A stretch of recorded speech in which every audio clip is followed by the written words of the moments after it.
RKB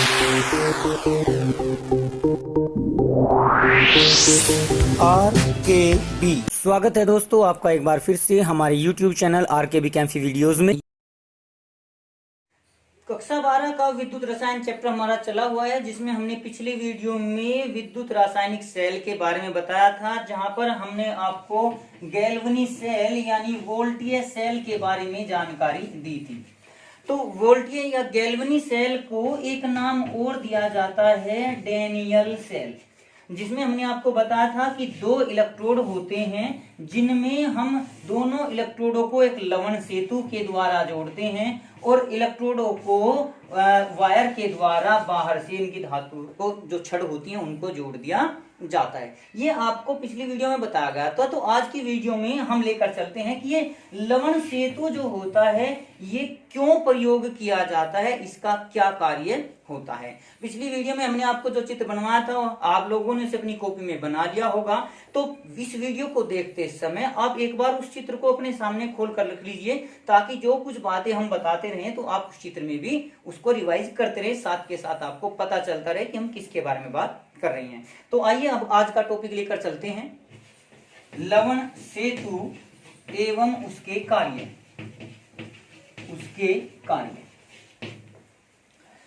देखिए, पिछली video में हमने आपको डायरेक्ट और इनडायरेक्ट रिडॉक्स अभिक्रियाएं बताई थी। तो अगर हम इन दोनों इलेक्ट्रोडों को आपस में जोड़ देंगे, यानी एक ही बर्तन के अंदर हम दोनों को मिला दें, जिंक सल्फेट भी और कॉपर सल्फेट भी हमने दोनों मिला दिए, तो यहाँ पर कोई अभिक्रिया नहीं होगी। अगर हम कॉपर सल्फेट में जिंक की धातु खड़ी कर दें तो यहाँ अभिक्रिया हो जाएगी, लेकिन अगर जिंक सल्फेट में हम कॉपर की धातु खड़ी कर दें तो कोई अभिक्रिया नहीं होती। ऐसा क्यों? आप पहले भी कक्षा 10 में भी पढ़ चुके हैं विद्युत रासायनिक श्रेणी के नाम से, और यहाँ कक्षा 12 में भी आएगी, तो उसके बारे में हम थोड़ा आने वाली वीडियो में बताएंगे। लेकिन यहाँ पर केवल इतना ध्यान रख लें कि इनकी अभिक्रिया नहीं होगी। अब जब हम इलेक्ट्रोड बनाते हैं तो जिंक की छड़ को जिंक सल्फेट में और कॉपर की छड़ को कॉपर सल्फेट में खड़ा करते हैं, और उन्हें दो अलग अलग इलेक्ट्रोडों में इसलिए रखते हैं ताकि वे आपस में न मिल पाए। तो यहाँ पर जब हमारा इलेक्ट्रोड तैयार किया जाता है और उससे सेल बनाया जाता है, तो बिजली भी आप लोगों ने देखा होगा तभी प्रवाहित होती है जब पूरा सर्किट यानी परिपथ तैयार हो जाता है। तो यहाँ पर ये वायर लगाने से इलेक्ट्रॉन का फ्लो तो इस डायरेक्शन में हो जाता है, जो हमारा एनोड है उससे कैथोड की ओर हमारा इलेक्ट्रॉनों का फ्लो हो जाता है, और धारा की दिशा सदैव इसके विपरीत दिशा में होती है। धारा जो होती है वो सदैव कैथोड से एनोड की ओर बहती है और इलेक्ट्रॉन एनोड से कैथोड की ओर। गैल्वनी सेल की बात हम यहाँ पर कर रहे हैं। अब ये परिपथ बाहर से तो पूरा हो गया, लेकिन अंदर से पूरा करने के लिए हम इसमें लवण सेतु का प्रयोग करते हैं। तो लवण सेतु का सबसे पहला कार्य यही है। चलिए, कार्य करने से पहले हम इसकी लवण सेतु की परिभाषा एक बार फिर रिवाइज करा देते हैं। वैसे पिछली वीडियो में हमने बताई थी, क्योंकि लवण सेतु एवं उसके कार्य बताया है। तो यू आकार की एक नली में अगर पदार्थ में KCl पोटेशियम क्लोराइड का संतृप्त विलयन भरकर उस नली को उल्टा लगा दिया जाता है, जो दोनों इलेक्ट्रोडों को जोड़ने का कार्य करती है। अब उसी कार्य को हम पहले पॉइंट के रूप में लिख सकते हैं कि लवण सेतु इलेक्ट्रोडों के आंतरिक परिपथ को पूर्ण करता है। ये वायर तो बाह्य परिपथ को पूर्ण कर रहा है और ये आंतरिक परिपथ को। अगर ये लवण सेतु न हो तो केवल परिपथ यही इतना ही खत्म हो जाएगा, और लवण सेतु होते ही देखना ये परिपथ फिर ऐसे और इस प्रकार से ये परिपथ हमारा पूरा हो गया। एक साइकिल तैयार हो जाता है, चक्र तैयार हो जाता है। चलिए, अब पहला कार्य तो इसका हो गया। अब दूसरा कार्य देखिए, पिछली वीडियो में ही बताया था कि जो जिंक धातु की छड़ है उसमें से Zn2 पॉजिटिव आयन सॉल्यूशन में जाते रहेंगे। सॉल्यूशन में हमारा Zn2 पॉजिटिव था और सल्फेट SO4 2 नेगेटिव था। यहाँ पर हमारा कॉपर 2 पॉजिटिव था और SO4 2 नेगेटिव था। कॉपर आयन यहाँ इस धातु पर जमा होंगे, जिंक आयन यहाँ पर। सपोज कीजिए हमारे 10 आयन थे, 10 जिंक आयन थे, 10 सल्फेट आयन थे। और जब जिंक आयन रोड से सॉल्यूशन में आना शुरू हुए तो उस अवस्था में हमारे जिंक आयनों की संख्या बढ़ती हुई चली जाएगी। जब 10-10 हमारे दोनों प्रकार के आयन थे, 10 दूनी 20 पॉजिटिव हैं और 10 दूनी 20 नेगेटिव आयन हैं, यानी हमारा पूरा सॉल्यूशन न्यूट्रल है, उदासीन है। लेकिन जैसे जिंक आयनों की संख्या बढ़ेगी, सपोज कीजिए 5 जिंक आयन ही आए, मान के चलेंगे 5 ही जिंक आयन आए, तो 5 दूनी 10 पॉजिटिव आयन बढ़ते ही कितना आयन हो गया, आवेश हो गया हमारा 30 पॉजिटिव।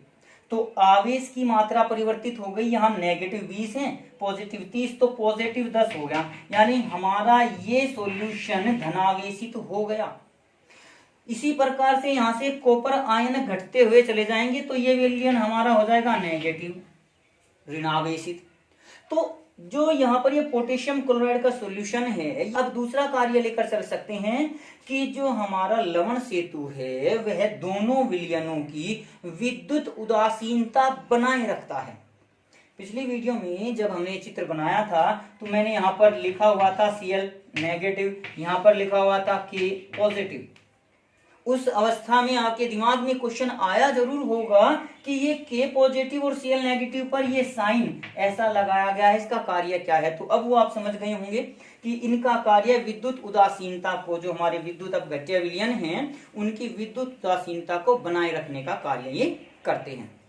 तो ये दूसरा कार्य होता है। अब कैसे करते हैं भाई, यहाँ पर देखो हमारा पॉजिटिव आयन बढ़ गया, पॉजिटिव को उदासीन करने के लिए उसे नेगेटिव चाहिए, इसलिए क्लोराइड आयन एनोड की तरह कार्य करते हैं, गति करते हैं एनोड की तरफ, और जबकि पोटेशियम आयन जो होते हैं वो कैथोड की तरफ गति करना प्रारंभ कर देते हैं।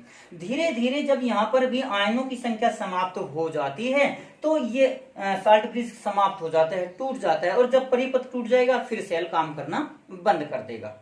जैसे आपको बताया था कि जिंक आयन यहाँ पर आएंगे तो जिंक रोड खत्म हो सकती है, कॉपर आयन यहाँ पर जाएंगे तो कॉपर के जो आयन हैं वो समाप्त हो सकते हैं, यहाँ पर ये भी समाप्त हो सकता है। तो अगर इन तीनों में से कोई भी एक समाप्त हो गया तो हमारा सेल खराब हो जाता है। हमारा जो बैटरी होती है, जिसमें कह देते हैं 25 प्लेट की इन्वर्टर चलाने वाली बैटरी, तो उसमें ये छोटे छोटे अनेक सेल होते हैं। तो अगर किसी एक सेल में भी कोई एक इलेक्ट्रोड, कोई एक सॉल्यूशन के आयन या कोई एक लवण ब्रिज, लवण सेतु का रूप अगर समाप्त हो गया, उसमें वैसे लवण सेतु नहीं होता, विद्युत अपघट्य के रूप में उसमें सल्फ्यूरिक अम्ल होता है, तो कोई भी एक राशि अगर समाप्त हो गई तो हमारा पूरा सेल समाप्त हो जाता है। अब इसका एक तीसरा कार्य और हो ही गया, जो कि हम इसको बता रहे थे अभी, कि दोनों विलयनों को अलग अलग रखा जाता है, क्योंकि एक तो डायरेक्ट ऑक्सीडेशन रिएक्शन ना हो, जो रिडॉक्स अभिक्रिया डायरेक्ट ना हो, और दूसरा ये दोनों पदार्थ, दोनों विलयन आपस में मिक्स न हो। यानी एक इस प्रकार से इस कार्य को लिख सकते हैं कि लवण सेतु दोनों विलयनों के आपसी विलय को, दोनों विद्युत अपघट्य के आपसी विलय को रोकता है, प्रिवेंट कर देता है, बचा देता है इनके आपसी मिलन को। तो हम ये तीन कार्य इस प्रकार से इस लवण सेतु के बारे में बता सकते हैं। तो यहाँ पर आपको लवण सेतु और उसके कार्य से संबंधित पूरी जानकारी दे दी गई है। अब जैसे कि आपको पहले इलेक्ट्रोड विभव बताया जा चुका है, तो यहाँ पर इन दोनों अभिक्रियाओं में जो यहाँ पर ऑक्सीकरण अभिक्रिया होती है, यहाँ पर अपचयन अभिक्रिया होती है, अर्ध सेल अभिक्रिया होती है, उसके द्वारा जो टोटल सेल अभिक्रिया होती है कुछ न कुछ विभव उत्पन्न होता है। अब यहाँ पर एक उपकरण वोल्ट मीटर जोड़कर, विभव मापी जोड़कर इस सेल के द्वारा उत्पन्न हुआ विद्युत वाहक बल या विभव जितना भी उत्पन्न होता है उसका मेजरमेंट किया जा सकता है। वैसे किसी भी सेल का जो विद्युत वाहक बल होता है वो किस प्रकार से मेजर करते हैं, और उसके पहले हम विद्युत वाहक बल के बारे में आपको जानकारी देना चाहेंगे। तो चलिए अगला टॉपिक हम लेकर चलते हैं, सेल का विद्युत वाहक बल। अगला टॉपिक है हमारा सेल का विद्युत वाहक बल। तो सेल में हमारे जो दो इलेक्ट्रोड होते हैं, दोनों का कुछ न कुछ इलेक्ट्रोड विभव होता है, इसका भी कुछ ना कुछ इलेक्ट्रोड विभव होगा, जो कि हमारा एनोड होता है, लेफ्ट साइड में रखा जाता है, और एक हमारा कैथोड होता है, उसका भी कुछ न कुछ हमारा इलेक्ट्रोड विभव होता है। तो किसी सेल में दोनों इलेक्ट्रोडों का तुल्य कुल परिणामी इलेक्ट्रोड विभव ही सेल का विद्युत वाहक बल कहलाता है। अब इसका मात्रक भी वोल्ट होता है, और एक्चुअल में आप लोगों ने फिजिक्स में पढ़ा होगा पोटेंशियल डिफरेंस, विभवांतर, उसका मात्रक भी वोल्ट होता है। तो फिर विद्युत वाहक बल और विभवांतर में अंतर क्या होता है, चलिए वो बात बताएंगे। पहले हम एक बार इसका सूत्र लेकर चलें। किसी भी सेल का कुल विद्युत वाहक बल, जिसको EMF से प्रदर्शित करते हैं, वो उसके कैथोड और एनोड के इलेक्ट्रोड विभव, जो मानक इलेक्ट्रोड विभव है, उनके अंतर के बराबर होता है। कैथोड में से एनोड को घटा दिया जाता है। अब चूंकि ये इलेक्ट्रॉन को उत्पन्न करता है एनोड, तो इसका जो इलेक्ट्रोड विभव है वो उच्च माना जाता है। इसमें से दूसरे की ओर आपका इलेक्ट्रोड विभव, जो इलेक्ट्रॉन है, इलेक्ट्रॉन प्रवाहित होते हैं सदैव उच्च विभव से निम्न विभव की ओर। तो धारा जो होती है इसके विपरीत दिशा में प्रवाहित होती है। तो इस आधार पर हम सेल का विद्युत वाहक बल ज्ञात कर सकते हैं।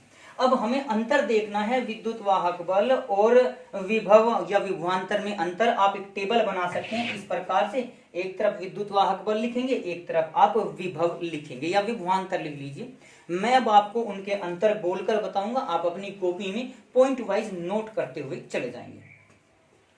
विद्युत वाहक बल किसी सेल के द्वारा उत्पन्न हुआ कुल विभव, अधिकतम विभव, मैक्सिमम वोल्टेज जो होती है, उसी को विद्युत वाहक बल कहते हैं। जबकि विभवांतर या विभव किन्हीं दो बिंदुओं के बीच जब धारा प्रवाहित होती है, तो दो बिंदुओं के बीच उत्पन्न होने वाला विभवांतर या उत्पन्न होने वाला विभव ही उनका विभवांतर कहलाता है। आप विभवांतर ना लिखें, दो बिंदुओं के बीच उत्पन्न विभव, प्रवाहित विभव ही विभवांतर कहलाता है।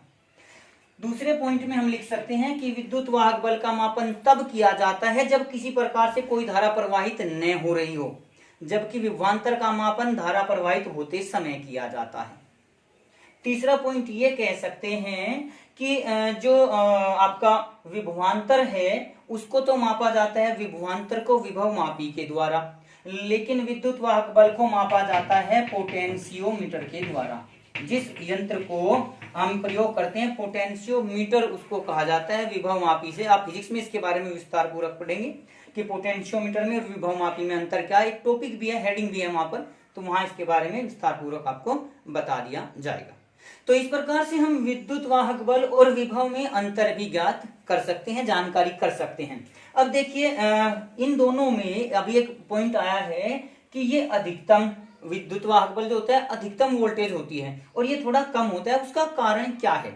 देखिए मान के चलिए पूरा का पूरा सेल, अगर हम जिंक और कॉपर यानी डैनियल सेल की बात करें, इस युग्म सेल की बात करें, तो इसकी मैक्सिमम वोल्टेज 1.1 वोल्ट होती है। वो कैसे होती है? अभी आपको जब पिछली वीडियो बताई गई थी तो वहां पर पढ़ाया था कि जो जिंक होता है उसकी वोल्टेज होती है माइनस की 0.76 वोल्ट, और जो कॉपर होता है, कॉपर का होता है प्लस का 0.34 वोल्ट, ये होता है। अब यहाँ देखिए जिंक हमारा एनोड होता है और कॉपर हमारा कैथोड होता है, और ईएमएफ का सूत्र होता है कैथोड माइनस एनोड, और कैथोड हमारा हो गया 0.34, उसमें से माइनस करेंगे 0.76, तो माइनस माइनस प्लस हो गया और टोटल कर दीजिए 1.10 वोल्ट ही आएगा। तो ये मैक्सिमम वोल्टेज होती है। अब सेल के अंदर या किसी भी चालक के अंदर कुछ ना कुछ गुण ऐसा भी होता है जो धारा का विरोध करता है, जिसे प्रतिरोध कहते हैं। तो इस तार के अंदर या सेल के अंदर भी कुछ प्रतिरोध जरूर उपस्थित होता है जो इस वोल्टेज में से कुछ न कुछ वोल्टेज को ग्रहण कर लेता है। अब जो वो बची हुई वोल्टेज है, यानी जो हम बाहर सेल के द्वारा बाहरी परिपथ में कोई भी, मान के चलिए हमने एक बल्ब जोड़ दिया, तो उस बल्ब के अंदर जितनी वोल्टेज प्रवाहित होगी वो तो विभवांतर होगा, और इस सेल के द्वारा जो ये 1.1 वोल्ट उत्पन्न किया गया ये विद्युत वाहक बल होगा। तो अब इस उदाहरण के द्वारा भी आप इन दोनों को समझ गए होंगे। अब किसी भी सेल का विद्युत वाहक बल किस किस राशि पर निर्भर करता है, एक बार में पॉइंट नोट कर लीजिए अपनी कॉपी में, मैं आपको बोल के बताता हुआ चलता हूँ। तो अगले पॉइंट के रूप में आप लिख सकते हैं सेल के विद्युत वाहक बल को प्रभावित करने वाले कारक। अब वे प्रभावित करने वाले कारक पॉइंट वाइज आप लिख सकते हैं। पहले पॉइंट में आप लिख सकते हैं जो इलेक्ट्रोड की धातु होती है, यानी इलेक्ट्रोड की प्रकृति, उनके इलेक्ट्रॉन त्यागने की प्रकृति, उस आधार पर भी इलेक्ट्रोड का विद्युत वाहक बल यानी सेल का विद्युत वाहक बल प्रभावित हो सकता है। तो सबसे पहले तो आया इलेक्ट्रोड की प्रकृति। दूसरे रूप में आप लिख सकते हैं, दूसरे पॉइंट के रूप में जो विद्युत अपघट्य है, इलेक्ट्रोलाइट है विद्युत अपघट्य, उसकी भी प्रकृति इस विद्युत वाहक बल को प्रभावित करती है। विद्युत अपघट्य आपने पढ़े हैं, दुर्बल विद्युत अपघट्य, प्रबल विद्युत अपघट्य, तो वे भी इसको प्रभावित करते हैं। तीसरा जो होता है इलेक्ट्रोलाइट की सांद्रता, मात्रा कम या ज्यादा होने पर भी जब बैटरी के अंदर पानी की मात्रा कम हो जाती है यानी सांद्रता ज्यादा हो जाती है तो बैटरी की कार्य क्षमता घट जाती है, यानी विद्युत धारा उत्पन्न करने की क्षमता कम हो जाती है। तो सांद्रता के व्युत्क्रमानुपाती होता है ये विद्युत वाहक बल, व्युत्क्रमानुपाती। और चौथा पॉइंट आप लिख सकते हैं टेम्परेचर। टेम्परेचर यानी तापमान, किस प्रकार से तापमान पर निर्भर करता है, इसके लिए एक आंकिक समीकरण आपको मिलेगी। नट समीकरण से कहेंगे, आगे आपकी थ्योरी में आती रहेगी लगातार, तब आपको बता देंगे। तो फिलहाल आप इतना ध्यान रखना कि विद्युत वाहक बल तापमान पर भी निर्भर करता है। जैसे कि पहले आपको मानक इलेक्ट्रोड विभव के बारे में बताया गया था, वो सामान्यतः 25 डिग्री सेल्सियस पर हम लेकर चलते हैं, 298 केल्विन पर। तो ज्यादातर मानक कंडीशन में हम इस टेम्परेचर का प्रयोग करते हैं। जो 1.1 वोल्टेज अभी आपको डैनियल सेल के वोल्टेज सेल के बारे में बताया है, तो वो भी 25 डिग्री सेल्सियस पर मानक मानकर ही निश्चित किया गया है। तो इस प्रकार से आज हमने आपको साल्ट ब्रिज और विद्युत वाहक बल के बारे में जानकारी दी। बाकी बचे हुए टॉपिक्स को हम आगे क्रमानुसार वीडियो में आपके सामने प्रस्तुत करते रहेंगे। लेकिन आज हम आपको कुछ क्वेश्चंस इनमें दे रहे हैं, आप उनके आंसर जरूर अपना लिखकर देखना। हमारी वीडियो से जो आपने सीखा है उनमें से ढूंढ कर देखना। मैं अभी आपको कुछ क्वेश्चन बता रहा हूं। अब आप यहाँ पर 4 क्वेश्चन देख रहे हैं जो अभी तक पढ़ाई गई हमारी वीडियो में आपके सामने, जो पिछली वीडियोस हैं उनमें भी इनमें बताया गया होगा, इनके बारे में आपको जानकारी दी गई होगी। तो आप इन क्वेश्चंस का जवाब हमें कमेंट्स बॉक्स में लिखकर जरूर दे सकते हैं, या फिर हमारा व्हाट्सएप नंबर 7668869882 इस पर भी आप जवाब भेज सकते हैं। अगर आपको इनमें से किसी क्वेश्चन का जवाब नहीं पता तो आप इनका जवाब हमसे पूछ सकते हैं, तभी आपको जवाब बताया जाएगा। अदरवाइज आज मैंने केवल आपको सेल्फ असाइनमेंट दिया है, स्वयं का टेस्ट करने के लिए ये 4 क्वेश्चन दिए हैं। इनमें से देख लेना। आप देख भी रहे होंगे अर्धशैल अभिक्रिया किसे कहते हैं, एनोड किसे कहते हैं और इसका चिन्ह कैसा होता है, गैल्वेनिक सेल में धारा का प्रवाह किस दिशा में होता है, और लवण सेतु को हटा लेने पर सेल का विद्युत वाहक बल कितना हो जाएगा और क्यों। इन 4 क्वेश्चंस का जवाब आपको देना है। तो देखते हैं कितने बच्चे इन क्वेश्चंस का जवाब हमें कमेंट करके बता दे हैं, और कितने बच्चे जिन्हें इनका आंसर नहीं आता वो हमसे व्हाट्सएप पर पूछते हैं। आज की वीडियो में बस इतना ही। अगली वीडियो प्राप्त करने के लिए हमारे चैनल को सब्सक्राइब करें, वीडियो को लाइक करें, और अगर वीडियो अच्छी लगे तो कमेंट्स करें और दोस्तों को भी शेयर करें।